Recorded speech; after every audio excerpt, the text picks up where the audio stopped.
just because of the nature of the circuit. Gavin Michaels was able to actually win 2 regionals earlier this season, so someone will be joining him as a 2-time regional champion in the 2017 season alone. Yeah, it's a really tough club to be a part of, and I think both of these players are going to be very, very deserving winners, whoever makes it there. They're both really ready to go. Andrew's had a little more rest of probably an extra 20-30 minutes of stressing out and panicking about this game. Right. You know, but Ken's just come right off that match.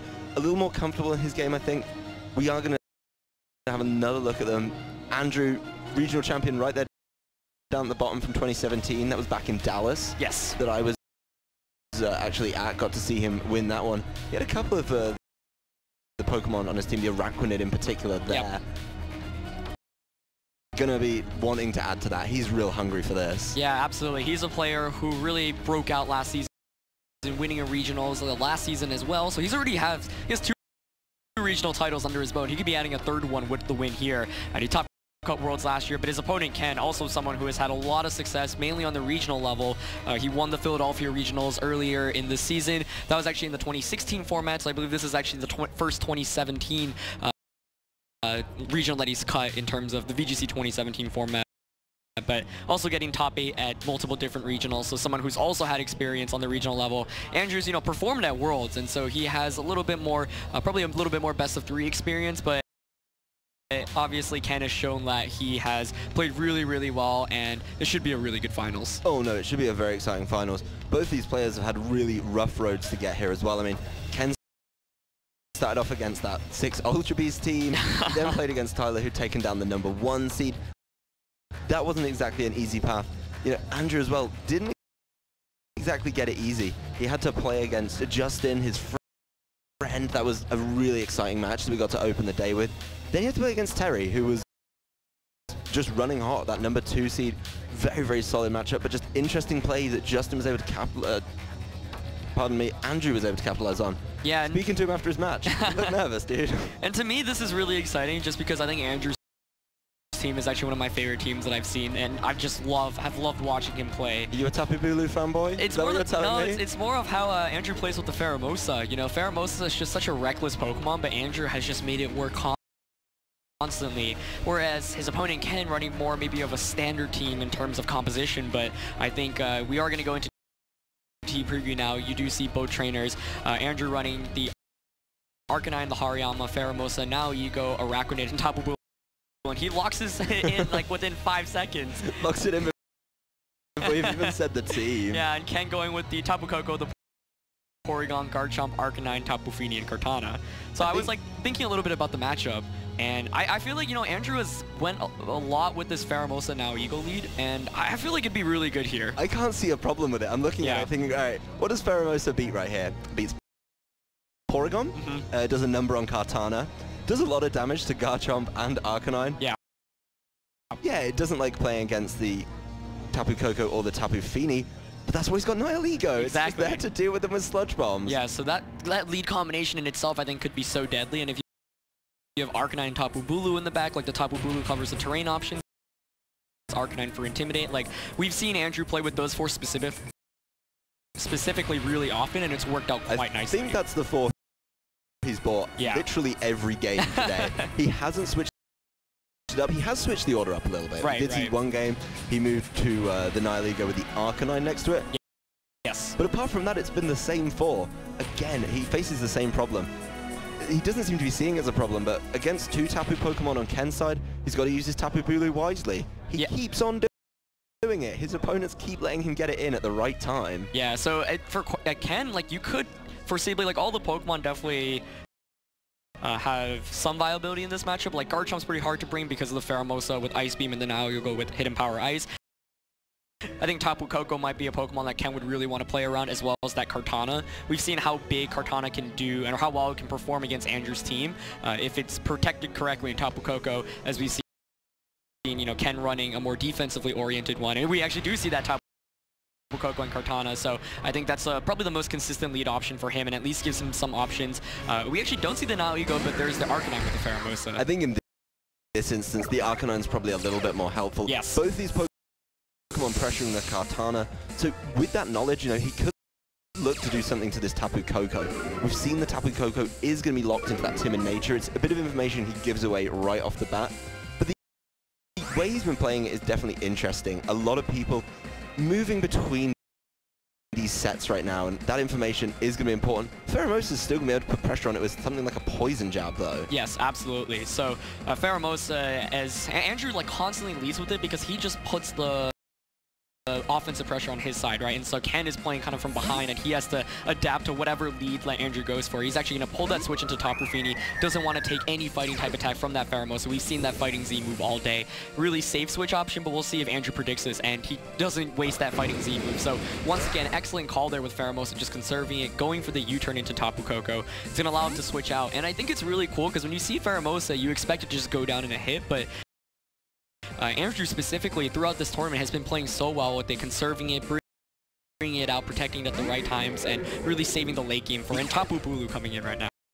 He always saves it for the right time. With Tapu Bulu coming in, taking the field, gets its terrain up, it's going to need to be basically some more switching. That's going to start with a Volt switch from this Tapu Koko. So whatever comes back in here, interesting. He now has Tapu Koko to change the terrain at a later date. Arcanine, the last one to move, is going to be facing down another Arcanine. Wow, this is one hectic way to get the match started. But kind of cool to see like both players switching but manually trying to get some damage off instead of just normal switches. Yeah, using those moves that allow you to switch out in the middle of the turn, absolutely essential. Arcanine's Flare Blitz not going to be doing too much damage, of course, not very effective, and it's been intimidated. My key takeaway from this turn, though, is I think because of the speed tiers, Ken's actually got more value out of his Arcanine's Intimidate. Yes. He's intimidated an Arcanine and a Tapu Bulu. Yeah, absolutely. That's a great point, and his Arcanine isn't intimidated, and so now it puts on more pressure against the Tapu Bulu. And wow, that was like, that's not how I expected the first turn to play out, right? Not at all. I didn't think we were going to see the Volt switch from the Tapu Koko. That's a bit of an interesting adaptation. Not everyone's been bringing all of these moves, you know. Very interesting to see no Sky Drop or something, you know. Many people, this tournament in particular, bringing Kartana, they're setting it up alongside a Sky Drop Tapu Koko, but that's not what he goes for. Yeah. And I think because of that, he's actually put himself in a much better position. Yeah, you know, Tapu Fini here threatens Arcanine offensively, but with the grassy terrain up, Tapu Bulu still threatens Tapu Fini. Of course, the Intimidate and the grassy terrain kind of negating each other, but it looks like Andrew wants to conserve that Arcanine for future Intimidates. Especially helpful given what Ken has in the back. Well, bringing in Nihilego here is going to be one of those ways to start dealing with Arcanine. We've seen this Tapu Bulu can actually handle a Flare Blitz. This one, though, bringing it down exceptionally low indeed, and a lot of damage in recoil. Yeah, so it is going to eat up that Pinch Berry. We've seen it, this Tapu Bulu, kind of unique set. Do it over and over again. Yeah, and there's the Muddy Water there from the Tapu Fini, so it shouldn't do too much damage to either of these two Pokemon, especially because now Ego's base special defense is pretty high. You know, does brings it to just over 50%. No accuracy drop, though. That's probably the most important thing. The Wood Hammer here will come out, and it will still pick up the clean knockout on Tapu Fini. Yeah. The control of the terrain is so helpful there. Yeah. Mitigating the effect of the Intimidate. Tapu Bulu in a fairly rough position now, doesn't have its berry anymore. Exceptionally low, and whatever comes in should be able to pick up the knockout here. A little bit of recovery coming in across the board, but the Nihilego switch in, I think, very, very smart. Yes, it took damage on the way in, but Arcanine's not a threat right now. Right, absolutely, and conserving that Arcanine means you also save the Intimidate for the Kartana, which is coming back in. I think one thing that Andrew is really good is assessing what the threats to his Pheromosa are, because a late game Pheromosa with that Fighting Z move can just cleanly sweep games. The big thing he needed to deal with there, I think, was the Tapu Fini. Yeah. In order of priority, it's Tapu Fini, then Tapu Koko, because Tapu Koko can get knocked out by a Poison Jab, but if he can get it in against Kartana and Arcanine, he can start picking knockouts out with the all-out pummeling if he has to stretch for it, the Focus Blast. Very smart of Ken to hold that Tapu Koko in the back for now. Yeah, so right now, you know, Andrew does have the 4-3 lead, but Ken has at least a little bit more momentum in his favor in the sense that he has two faster Pokemon right now. So the Kartana threatens the Nihilego, the Arcanine threatens the Tapu Bulu. Both can outspeed and knock out. A very smart setup. You know, it does look bad in the numbers advantage, as you said, but the amount of damage he's got down is super important. With the Kartana being able to come in and punish this Nihilego switch could be interesting. I'll be curious to see, though, if Andrew has predicted this Arcanine leaving the field, and if so, what he's going to do about it. Yeah, you'd imagine Andrew would have been tempted to switch at least one of the two into Arcanine, protect the other, because if you lose both Pokemon, it's pretty bad. And he actually, wow, just stays in with both and just goes for an attack. Yeah, he goes for Leaf Blade, which tidies up that Tapu Bulu. Even though it's not very effective, not boosted by Grassy Terrain, he still gets the knockout, and importantly, he gets the Beast Boost. That's going to guarantee some knockouts later in the game. Power Gem on the switching in Tapu Koko, really not that much damage. Yeah, you know, that Assault Vest on Tapu Koko clearly paying dividends, and since Andrew didn't opt for like a Sludge Bomb prediction, ends up just yeah, not doing that much damage to Tapu Koko. So, you know, that was an interesting play to me, because if you're on thinking from Andrew's perspective, you might be like, oh, he wants to protect a Pokemon, switch the other one out. He actually just stays in with both and attacks with both. And Ken, on the other hand, decides to conserve the Arcanine, brings in the Tapu Koko. Pheromosa right now, though, huge threat, could potentially knock out either of these Pokemon with that Poison Jab, like you mentioned, or the Fighting Z move onto Cortana. As always, the question when playing with Pheromosa or watching Pheromosa is, does it call correctly? Does it target the right Pokemon correctly? And now Ego right now still in major threat of that Cortana, especially after that Beast Boost. A Leaf Blade should be able to just pick up the knockout. It's so important that Pheromosa has so much pressure on its tiny skinny little shoulders right now. Got to be making those predictions. It looks like it's made one to start this turn, as we see the all-out pummeling from this Pheromosa. No protects going down on the side of the field from Ken. This could be big. Yeah, this is going to be big, and Andrew looked like he was pretty content, so if I had to guess, this is going to target down the Cortana slide. It does. That's such a big knockout. Getting rid of that Cortana after the Beast Boost, so helpful indeed. The special defense just isn't enough to deal with a special all-out pummeling. It was really a guess to see if he was going to protect it. Didn't go for the protection, and he kind of loses out because of it. This Pheromosa gets a Beast Boost, but it does get lifted into the sky. Yeah, so the Sky Drop there is kind of nice, and you know, the Sludge Bomb is going to avoid it, but the way Sky Drop works is, like, it's really good this turn. You know, you avoid any damage, and you can potentially knock out the Pheromosa on the way down, but that Arcanine shouldn't have any way to hit this now Ego. You know, Bulldolls is like the one move Arcanine could conceivably have. That's not even that common, and so Tapu Koko is going to bring it down, and then now Ego could just go for a Power Gem into Arcanine, or just go for a Sludge Bomb to guarantee the knockout onto Tapu Koko. I think Andrew is in a prime position to win this game because of the correct target last That turn. was such an important turn for him. With Pheromosa pretty much out the picture right now, yes, it's going to get dropped, potentially even knocked out by this Tapu Koko. Right. But he just needs to finish it up. You know, Arcanine can't deal with Nihilego. The Sky Drop taking a one-hit knockout, not usually the offensive power that we see from Sky Drop, but Nihilego going right after the Arcanine here. Yeah, I like that just because you know that this Tapu Koko shouldn't have any surprise moves to catch you off guard, whereas Arcanine, you know, if you don't know its full moveset, maybe it does have that Bulldoze, and if it does that, actually could be a major problem. Very smart play just to avoid that. And it's now 2v1 with this Tapu Koko. Yes, it has control of its terrain, but Nihilego with a very high special defense, quite naturally as well, should be able to do it. And even with electric terrain, this Arcanine and Nihilego combination just going to round out the game for Drew. That turn with the Pheromosa takes that was such a game, yeah. Makes the call and really wins himself the game, pushing him one step closer to the finals. So the really scary thing there is, you know, it could have played out completely differently. Cortana could have gone for a Detect, and then the Tapu Koko could have gone for a Sky Drop, which would have knocked out Pheromosa, and then the Sludge Bomb would have also missed the Tapu Koko on the way up.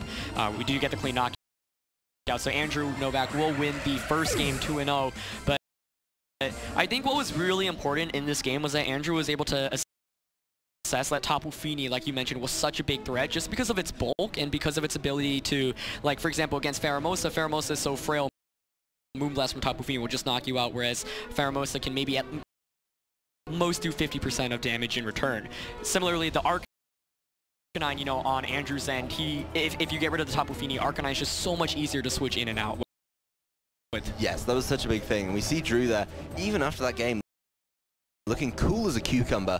Doesn't really seem too phased, you know. That read was such a big one. A tough decision to make in a finals. He makes it and wins the game. There's no way to deny that was important. And I honestly couldn't see a reason for him as we go to team preview. I've seen him all day locking these in. He's coming up on 10 seconds. It's a little bit slow for a knock-in from Drew. You know, Drew knows he's one game away from winning his 3rd regional championship. Maybe he's going to slow it down. Yeah, slow it down a a little bit, yeah, but you know that was impressive play. I think due to the nature of the teams, like I really like just how Andrews built his team because it seems like it counters a lot of the more metagame standard teams such as Ken's, which we've seen this core run around for pretty much for the last couple of weeks or so. Gigalith is typically seen over one of the slots, but overall, like, you know, that core is kind of a staple. And so for Ken, in terms of adapting, I think he might want to go with the same 4 Pokemon. I think Porygon's just really difficult to bring here because of the Pheromosa threat, and even if you bring Porygon, like, it's not doing too much damage. It's really not a big deal here. I think the Porygon is more used, as I saw in his semifinals, a reversing Trick Room, sticking around, getting Ice Beams out. Right. So it's really forced out, and then when you're limited to just 5 Pokemon to choose from, essentially, it's definitely a tougher one. Both Hariyama and Pheromosa, you know, he hasn't been bringing Hariyama, he doesn't even need it, but it just really denies the use of the Porygon too. Ken's taking, should we say, a lot longer? Yeah, he I mean, needs to adapt from that game, and he needs to be making different predictions. I could foresee, to be honest, a similar position in this game if he detects, if he decides to just let himself get hit again. It's going to be very, very decisive. Yeah, so I think, like, for Ken, you know, we were saying, yo, he probably can't bring Porygon. He can't really bring Garchomp either that easily because there's a Tapu Bulu, first of all, with grassy terrain. You have 2 Pokemon with ice type attacks that can one-hit knock you with Pheromosa and that Life Orb. Actually, no, sorry, now Ego doesn't have the hidden power ice, but either way, right, it's Pheromosa that's just such a threat, and the grassy terrain just negates your damage output. With Tapu Bulu on the field, you're forced, you can only really get damage once. Yes. With Tectonic Rage. Exactly. That's not effective like grassy terrain. Exactly, so. But the Earthquake is, you know, it makes your life a whole lot harder. The Tapu Koko Kartana lead again from Ken. And Drew, Pheromosa, Arcanine, knows what he likes. Yeah, so I like how both players, I really feel like the 4 Pokemon they're bringing so far, they haven't shown me a reason why you shouldn't bring these 4. And the last game, if you're thinking from Ken, you're probably like, you know what, like, I'm okay with the Pokemon I brought, I just gave up my Tapu Fini too recklessly. So this time around, let me just protect it a little bit better. You know, once again, like, it's still really tricky when you lead Pheromosa just because it still feels like you need to make the correct call, whether, you know, you're going for a switch out. I believe Andrew's Pheromosa actually has shown throughout the tournament that it doesn't have Protect, and so that's another big thing, right? It has to U-turn or to go for an attack. Very importantly, what we could see actually is a similar turn before with a lot of U-turns and a lot of switchings. We're going to start with the old-fashioned switch at the beginning of the turn to get that Nihilego in play, but it wouldn't shock me to see a little bit more. Oh, Andrew gives a little fist pump. Oh no, I think that's going into Kartana. That is heading right towards Kartana. He knows there's not many options. It's like a call my bluff situation. Yeah. Day 1 he switched in Tapu Fini. He looks at his opponent, deep into his eyes. I'm doing it. You're not going to do it. Exactly. Oh. This is huge. Yeah, that's like, if you're Andrew, that's the best way to start off this match, you know, because if you waste that Z move, that already sets you behind, and normally, like, the Pheromosa will get knocked out in return as well, but Ken probably thinks, you know what, there's no way he's just going to Z move me. I can switch into Tapu Fini so easily, but Andrew says, I'm a game ahead already, I'm just going to make the read, and he gets it. That's absolutely essential. Tapu Koko doesn't leave the field, no switching with the Volt Switch, and the Nature's Madness misses Nihilego. Yeah. Ooh, Ken has been dealt a really raw hand in this game so far. Yeah, so that's definitely an unfortunate miss there from Ken's end, but you can imagine even if it connected, like, Andrew's just in such a commanding position going into turn 2 because the biggest threat on Ken's team is that Kartana, because if you get rid of Kartana, now Ego, it just takes these special attacks so well from Tapu Fini, from Tapu Koko. Arcanine in the back, not really a threat as well. And so if Ken did bring the Arcanine in the back, and he has the same 4 composition from last one, then this Nihilego by itself can just run over things, but, you know, Andrew still has full HP on everything. He only burned the Z move, but Pheromosa right now still just sitting really healthy. Not even burned. He got so much use out of it by getting rid of the Kartana. Pheromosa able to pressure either of these with a Poison Jab. Nihilego able to pressure either of these with a Sludge Bomb. Yeah. It's a pretty simple way to do it. Of course, Pheromosa is a good answer to Tapu Koko because it's faster, and then Nihilego's a good answer to Tapu Fini because it's faster than that. He is just going to hold fire a little bit here and actually just try and get a little bit of damage down in advance. Yeah, so safe play there from Andrew saying, you know what, I'm ahead. I don't want to get any muddy water accuracy drops. Let me just put myself in a slightly better position where I don't have something lets us for us Pheromosa out on the field. So that Tapu Bulu comes in, excellent switch in there because he can easily take attacks from Tapu Koko and Tapu Fini, and Andrew's just pivoted himself into such good position. Honestly, that turn 1 could have just won him the game instantly. Yeah, it's such a big turn. Nihiligo not getting caught by another Nature's Madness, and we're going to see a Muddy Water really going to be doing negligible damage for Tapu Bulu. The best thing Ken can be hoping for here is one of those nasty little accuracy drops.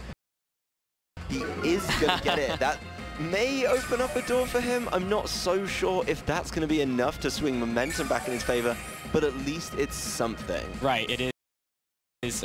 But you know, the thing is, once again, now Ego and Tapu Bulu, like, they're just so happy to be in this position right now because Tapu Koko, we've already seen, is more defensively oriented, so the most damage you can really do is through that Nature's Madness. Tapu Fini right now relying on Scald and Moonblast. Tapu Fini is known to be, you know, the weakest out of the Tapus offensively, and so Ken's just staying in and going for Nature's Madness. But if you're Andrew, you're perfectly fine taking this damage because you know now Ego's base special defense will allow you to survive a potential Muddy Water. Yeah, it's going to be followed up by a Sludge Bomb on this Tapu Koko. Not enough for the knockout, but not the worst thing ever. Muddy Water only connecting with this Nihiligo. High special defense is certainly going to help it out here. Going to take a lot of damage, but bring it down to that range to activate its berry. In this case, it is that Wiki Berry that we saw earlier, restoring 50% of its health. Tapu Bulu does hit it with it. Yep, that's huge. That's going to be a clean knockout on Tapu Fini. And Andrew, this has just been one of the most dominant performances I've ever really seen in a finals. Yeah, he figured it out turn 1, called that bluff absolutely perfectly, knew what he had to do. Tapu Bulu, of course, is going to be facing down a potential Arcanine right here. That is a bit of a problem, but Drew still has 4 Pokemon.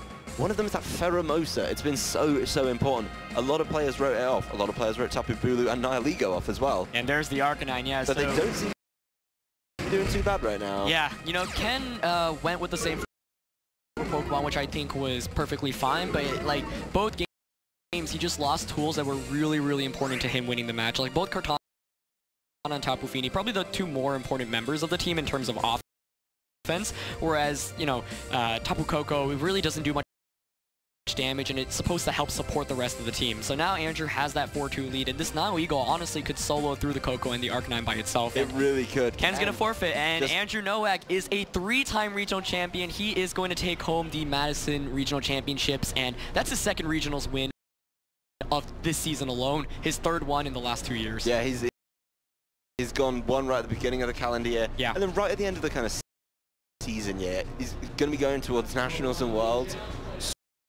So much confidence, but the big thing for me right here is the team that he used to do it. I think it's a team that's really fitted to him, really adapted to his playstyle. I know he talked to a number of people about it.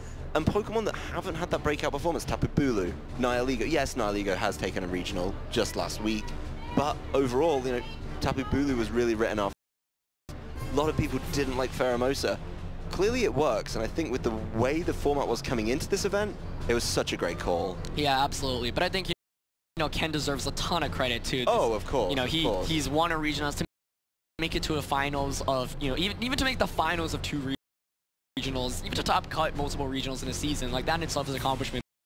But these 2 players have top cut so many regionals and fighting in the finals. Like, it was definitely just really fun to watch 2 players of this caliber go at it. But yeah, Andrew, like, you know, it seems kind of one-sided, but it all really comes down to Pheromosa, because if you call it incorrectly with Pheromosa, like, the game completely turns the other way. It was both those turns where he didn't protect the Kartana in front of Pheromosa. They were just absolute savagery. It's an easy knockout, and you lose one of your key tools to dealing with it. Yeah. He's been so smart about that play. In the semis, we saw him switch it in on a couple of Bone Meringues, take those well, and then he was in a position to just catch Kartana with it. It's been so important to him. I'm curious to see, you know, when does he bring this Hariyama Araquanid? Because at the moment, it looks like he just doesn't need it. Yeah, and so, you know, one thing I have to say, like, Ken can't be too upset, right? Because not at all. It's so hard to say whether you made, there's no right or wrong play. It's literally just a glorified kind of guessing game, and when it comes to Pheromosa, and you can make safer plays, I guess, to switch into Tapu Fini. Like, that could have given him some options, but I think Ken really wanted to avoid the position in the first game where it was like, oh, the Tapu Bulu then comes in, and then Tapu Bulu just, you know, then Feeney has to switch back out, and then you just lose too much momentum. So Ken was like, you know what, I'm just going to make a big read turn 1. And honestly, I feel like if it worked out in his favor, he could have, you know, been in that advantage where it's like, oh, it's so far ahead, he probably shouldn't even lose this game. That turn 1 was so big in game 2. I don't think I've ever seen a game explode right off the bat in such a similar fashion. Yeah, especially with the Nature's Madness going to the now Ego. So Pheromosa was able to still hang around and put on so much pressure, and wow, just absolutely dominating performance there by Andrew, but really fun finals, and of course congratulations to Ken as well. Yeah, it was a really good finals. The one thing we do want to do is, for the 3rd time today, we're going to sit down with Andrew and just break down that match, maybe break down his team a little more. Now he's not having to hide anything, so stick around while we get him over here, and we'll have a chat with your Madison regional champion.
Welcome back, everybody. I am joined with the newly crowned Madison Regional Champion, Andrew Nowak. Andrew, first of all, congratulations. Thank you. I know this is your 3rd regionals win, so how does it feel winning yet another one, 2 in 1 season?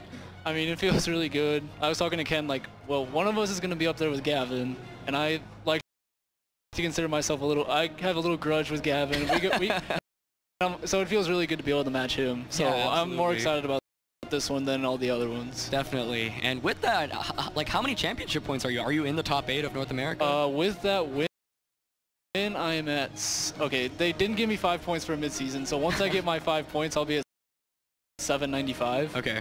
So that puts me above Riley Factura for top 8. Okay, so you'll be in the top 8 going to internationals in Indianapolis, which I assume you'll be attending, and that's really exciting. I mean, let's talk about that finals for a brief moment. You know, you picked your team with full confidence, like within 5 seconds in that first game. So it seemed like you had a game plan. What were you thinking going into this matchup against Ken? Well, like I said yesterday, this was the team that I decided to pick. Me and Leonard decided to run because it's a matchup against that 6. So when we saw that I was playing Ken, we're like, okay, we already know what to do. Pheromosa Arcanine just covers all options. Yeah. And then Boogaloo to reset terrain in case he does bring Feeney.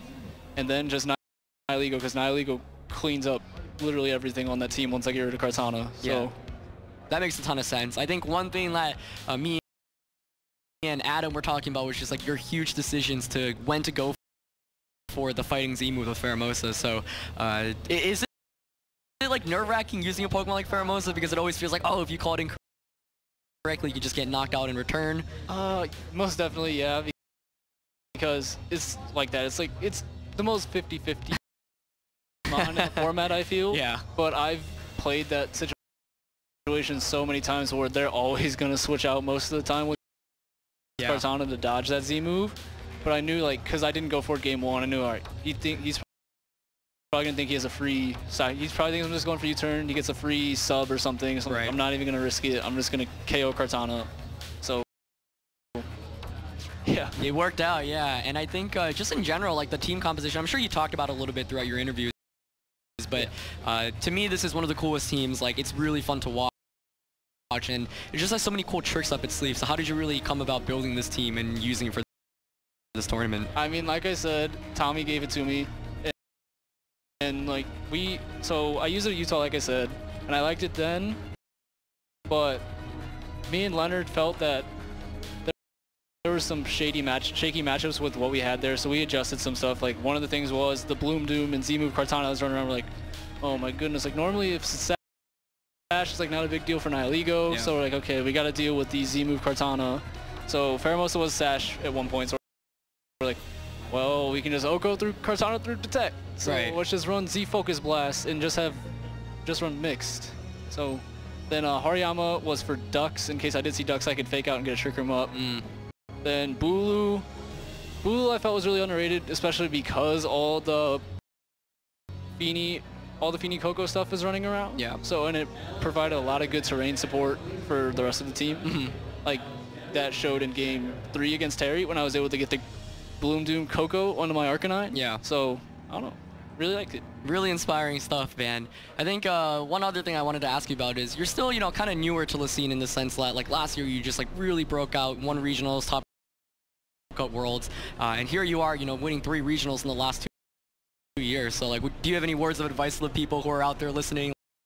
Like, if they want to kind of get into VGC, what would you tell them? I mean, if you want to get into this, you just got to put the time and effort. Like, anybody can be good. Like, it's gonna be rough at first, but just keep sticking with it. Like, I was absolutely horrible when I started, but I just kept practicing and trying to watch videos and learn how to be better, and I'm here. That's awesome, man. Yeah, I mean, now you're in a great position to even qualify for day 2 of Worlds. I mean, this win adds so much to your resume, so congratulations, dude. Do you have any final words, you know? I want to give a shout out to Tommy, shout out to Alex Gomez, shout out to Leonard Kraft for helping me build, shout out to my 2 people who room with me, Ethan Simpson and Sean Martin. Then I gotta give a shout out to everybody back in Cali, Alberto Lara, Riley Factura, Patrick Smith, Giovanni Costa. I'm forgetting somebody, and I'm gonna forget this. I'm gonna remember this later. Oh yeah, David Mancuso and Tom Hole, and then everybody here who supported me. Thank you so much. Awesome. Thank you so much for this interview. Congratulations on another big win, man, and I'm sure we'll see you at Internats and Worlds. Yeah.